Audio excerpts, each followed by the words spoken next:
Department వీళ్ళందరూ enter అయ్యి కూడా సినిమా ఆపేయించి ప్రేక్షకులకి తో మాట్లాడి మొత్తం సినిమా యాజమాన్యాలు కూడా ఎవరి డబ్బులు వాళ్ళు తిరిగి ఇచ్చారు.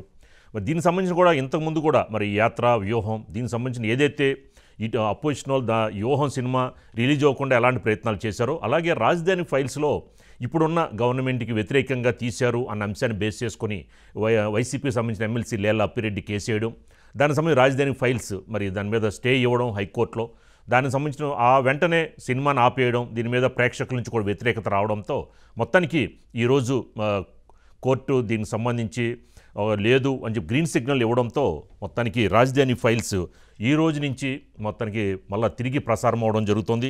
కానీ మరి యాత్ర వచ్చిన 2 days తర్వాత మాత్రం యాత్ర సంబంధించిన మొత్తం థియేటర్స్ అన్ని కూడా ఖాళీగానే కనిపిస్తున్నట్లు తెలుస్తోంది. దీనికి సంబంధించిన రవిశంకర్ ప్రొడ్యూసర్ రవిశంకర్ కానీ డైరెక్టర్ భానుశంకర్ కానీ దీని మీద స్పందించడం జరిగింది. మరి ఒక విధంగా దీని మీద మనకి మరింత మనకి ఇన్ఫర్మేషన్ మా సినిమా న్యూస్ జర్నలిస్ట్ ఓం గారు అందిస్తారు. ఓం గారు, ఏంటి మరి యాత్ర ఖాళీ అయిందంటున్నారు, మరి రాజధాని ఫైల్స్ ఎలా ఉండబోతుందంటారు, ప్రేక్షకుల యొక్క స్పందన ఎలా ఉండబోతుందంటారు ఓం గారు? అంటే యాక్చువల్గా నిన్నటి నుంచి అండి రాబోయే 24 గంటల్లో ఎలాంటి మలుపు తిరుగుతుంది అనే విషయంలో ఇటు వైసీపీ వర్గాలు కావచ్చు, లేకపోతే టీడీపీ, లేకపోతే అమరావతి రైతులు కావచ్చు, ఆ వర్గము ఈ వర్గము కూడా చాలా ఉత్కంఠగా ఎదురుచూస్తుంది. నిజానికండి to be frank high court cinema ఆపేయమని చెప్పలేదండి. ఏది రిలీజ్కి 2 రోజుల ముందు ఇచ్చిన దాంట్లో వాళ్ళు పెట్టిన కేసుని పరిశీలిస్తాము, నిజంగా గవర్నమెంట్కి వ్యతిరేకంగా ఇందులో ఏమన్నా సీన్స్ ఉన్నాయా లేదా అన్నది మేము తెలుసుకుంటామని చెప్పింది. అంతే తప్పితే సినిమాను ప్రదర్శించొద్దని మాత్రం పేర్కోలేదండి. దాన్ని బేస్ చేసుకుని వాళ్ళు నేను ఉదయం సినిమా రిలీజ్ చేసిన తర్వాత హుటాహుటిన కోర్టుకు వెళ్ళి ఏదో కోర్టు ఆర్డర్ని వెళ్ళి ఏదో ధిక్కరించినట్టుగా వాళ్ళు ఒక రకమైనటువంటి కలర్ ఇచ్చారు. ఇచ్చేసరికి కోర్టు ఏమందంటే సరే ఓకే, ఏదైతే రివైజింగ్ కమిటీ ఇచ్చిందో దానిని వాళ్ళు పాటించారా లేదా, లేకపోతే ఏవైనా అభ్యంతరాలు, అసలు ఏ అభ్యంతరాలు రివైజింగ్ కమిటీ చెప్పింది అన్నది మేము చూస్తాము అని చెప్పి అన్నారు. అన్న తర్వాత సరే ఒక 24 గంటలు అయితే ఆపడ్డే అన్నారు. ఆ ప్రకారంగా సినిమా ఆడుతున్న సినిమాని అర్ధాంతరంగా ఆపేసి థియేటర్ల నుంచి ప్రేక్షకులను బయటికి తీసుకురావడం జరిగింది.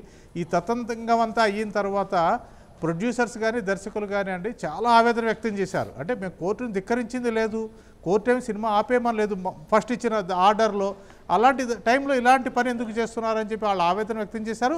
అమరావతి రైతులు చాలా చోట్ల ఉన్నటువంటి కొందరు కార్యకర్తలు కావచ్చు, టీడీపీ కార్యకర్తలు కావచ్చు, లేకపోతే జగన్ ప్రభుత్వం అంటే విసిగి వేసారిపోయిన వాళ్ళు కావచ్చు, నినాదాలు చేశారు, సినిమా ప్రదర్శించాలని కోరారు. అయినా కానీ కోర్టు ఆర్డర్ని గౌరవిస్తూ నిర్మాత ఆ సినిమా నిలుపుదల చేశారు. కానీ అదృష్టం ఏంటంటే ఈరోజు ఉదయాన్నే కోర్టు ఓపెన్ కాగానే జడ్జి చూశారు రివైజింగ్ కమిటీలో వాళ్ళు ఏమేమి అభ్యంతరాలు వ్యక్తం చేశారు, ఏ కారణంగా వ్యక్తం చేశారు, అవన్నీ వీళ్ళు ఫాలో అయ్యారా లేరా చూస్తే క్లియర్ కట్గా ఉందండి. కాబట్టి అంతకుముందు వేసిన కేసును అయితే కంటిన్యూ చేద్దాము, కానీ ఏదైతే స్టే ఆర్డర్ 24 hours ఇచ్చానో దాన్ని రద్దు చేస్తున్నాము, సినిమాని ప్రదర్శించుకోండి మీరు అని స్పష్టం చేసిన తర్వాత ఈరోజు మార్నింగ్ షోలు అయితే పడలేదు, కానీ వీలైన అవకాశం ఉన్న దగ్గరలా మ్యాట్ని వేశారు. అలాగే ఫస్ట్ షోల నుంచి స్టార్ట్ అయింది. సినిమా థియేటర్కి జనాలు నిదానంగా రావడం మొదలుపెట్టారు. ఈ సందర్భంగా నిర్మాత చెప్పింది ఏంటంటే అహానికి అడ్డుకట్టపడింది, నాగలికి న్యాయం జరిగింది అని చెప్పారు ఆయన. అలాగే ఈ 24 గంటల్లో కూడాను సోషల్ మీడియా ద్వారా కావచ్చు, లేకపోతే ప్రసార మాధ్యమాల ద్వారా కావచ్చు, పబ్లిసిటీ అంటే పెట్టుబడి లేని పబ్లిసిటీ మా సినిమాకి లభించింది.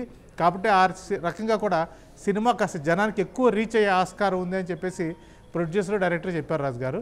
ఇక యాత్ర 2 విషయానికి వస్తారండి, మనం చూస్తున్నాం సినిమా రిలీజ్ అయిన దగ్గర నుంచి దానికి పెద్దంత స్పందన అయితే రాలేదు.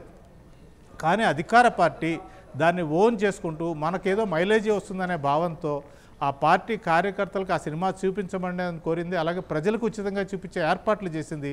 కానీ ప్రజాప్రతినిధులైనా కానీ ఒక్క స్థాయి వరకు పుల్ చేయగలరు, కానీ సినిమాని పూర్తి స్థాయిలో చేయలేరు కదా, అదే నిజమైంది. ఈ రోజున యాత్ర 2 చిత్రానికి కూడా ఎక్కడా కూడా థియేటర్లు హౌస్ఫుల్ అవ్వటం కానీ, విపరీతంగా జనం విరగబడి చూడడం కానీ మాత్రం జరగట్లేదు రాజుగారు.